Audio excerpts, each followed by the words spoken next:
Michael, I'm sure this is not why you wanted to be back here, but can you just talk to me about the moment that everything happened, what you're feeling now? I mean, honestly, I'm just trying to keep my composure and be a professional. Life happens. I'm no stranger to adversity, but this one hurts. I mean, records are records, numbers are numbers, but I really hope I get my win purse because I deserve it. And I won all 3 rounds, and we're 2 minutes left in the fight. I'm in mount in an arm triangle, and like, if the ref wouldn't have stopped the fight, even if the arm triangle didn't submit him, I was in mount, and I would have stayed in mount till the end of the fight, and I would have won the fight and got paid. And there's a tremendous amount of sacrifice that goes into this game and the sport from me and my family, and financial sacrifice. And so that's, I did nothing wrong. I came up, I did my job, I fought as hard as I could. It was an exciting fight, it was a tough fight, and I won. There's been some talk on Twitter of some options of things that should have happened. Well, one would be restarting the fight somehow.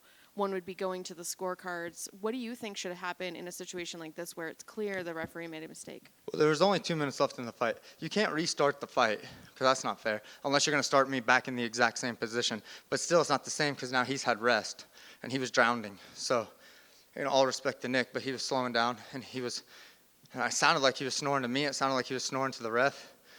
But yeah, they should go to the scorecards. Have you watched the replay yet? Do you believe that he was out? I don't know. I didn't watch the replay yet. I heard the ref tell him 3 different times to show him that he was there. I did hear him gurgling. But like from the position of the arm triangle, I'm looking at the mat, so I can't see what the ref is seeing. But, I mean, so I don't know. But when I got signed to the UFC on Dana White looking for a fight, I choked J.J. Okanovich to sleep with the exact same move up against the cage, arm triangle, and I put him completely to sleep. And when they stopped the fight with Okanovich, I didn't even think that he was asleep yet. So I had to stand up and look at him. I was like, oh, my gosh, he is asleep. So, it's hard to tell because sometimes when somebody passes out with a choke, they start seizing and moving. So from my vantage point, it would have been hard to tell. But it didn't feel like he was moving, and he certainly wasn't going to get out. It looked like, when you thought that you had won after they'd stopped it, you guys spoke to each other. What did you say to him in that moment? I told him it was a good fight. You're a warrior. You have a warrior spirit. You're built for this, and whatever's next for you, this is your way of life. You need to stay with it. And what would you like to see next? Would you like a rematch? Do you want to go on like you had a win? What's your next steps in terms of the next fight? Well, I just need to spend some time with my family. Like I said, this was a tremendous amount of sacrifice for me to do this. I have Garrett Armfield in camp to fight in Toronto. I'm a full-time coach. So my next step is to go back and lock into his fight camp and go spend some time with my family and work with the UFC to see if I can get my win money. And I guess last question for me, now putting your coach hat on, what kind of advice would you give your fighter if they were in this situation that maybe you can give to yourself now? I don't know. It's a tough one, man. I would empathize. Sorry, let me get some water.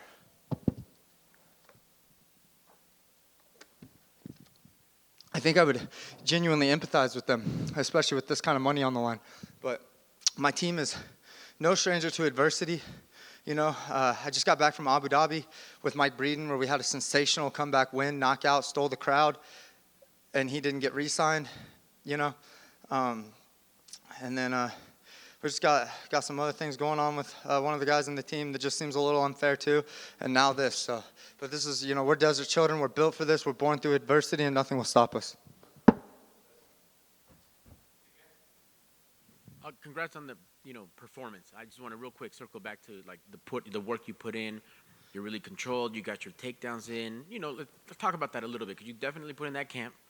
You came in here healthy, and you made the most of that opportunity. How do you feel about your performance, man? Well, I mean, I was in the best shape of my life.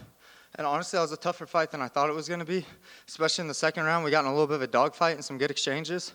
And up until they called it a no contest, I felt really good about it. And now what stinks is like the narrative of this is going to take away from my actual performance. And now the whole narrative of the thing is going to be this no contest and this wrong judges, a ref's call or whatever, instead of like the actual fight that happened, the performance that took place. But I felt like it was a good fight. It was action-packed. I gave max effort, and I did my best. I agree totally. That was a great show. I saw your hands really in there too, able to set up some stuff.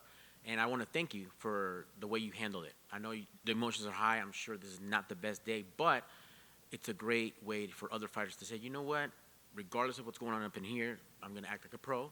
I'm in the UFC. I'm that guy, so let me, show that good example. So thank you for that. You're welcome. Thank you. I know that the commentary team was talking that Shelby was talking to the other commissioners and stuff at the very end of it. Did you get a chance to talk with him or any of the actual UFC officials after the fact? Sean came in when I was talking to the doctor. He was very kind. He told me I did good and I did my thing, and he said he'll talk to Dana and see what they can do. And it sound more than likely, I would hope that they would give you the win bonus. But barring anything outside of that, would you take a quick notice fight? I've seen in the past where it seems like fighters have been wrongly done. They give them a quick fight.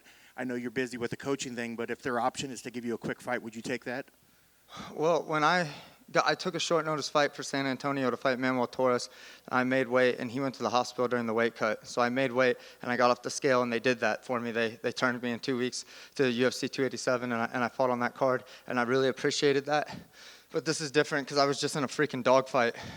I cut weight. I was in a real 3-round fight, and I have other guys in camp, and I am a full-time coach, and we all sacrifice, and my family sacrifices, and it's a lot for me to do these, and I just don't think that I can turn around and do another short notice. I have to heal up, and that was a real fight tonight. That wasn't like I just came in and something happened in the first 2 minutes. I freaking fought the whole fight.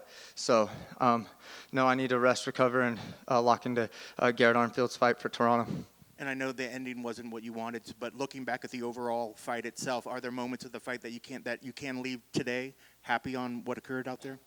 Well, I'm happy with my performance, and even at the end of the fight, I had my submission. I fought through. I probably failed 10 takedowns. I didn't give up on myself. I stayed in the fight. I was in a pretty good little scrap, and I broke my opponent. I positioned him, I mounted him, and I put him in a submission that I know I can finish. So, yeah, in my opinion, I won the fight. There's no way possible Nick was getting out of that. Anyone that has trained with me knows that. Anyone that knows my career knows that. And whether he tapped or not, Nick Moda knows he was not getting out. So, in my eyes, I won the fight. I just hope I get paid. Thanks for coming back here today. I know that could have been easy, but look forward to your next fight.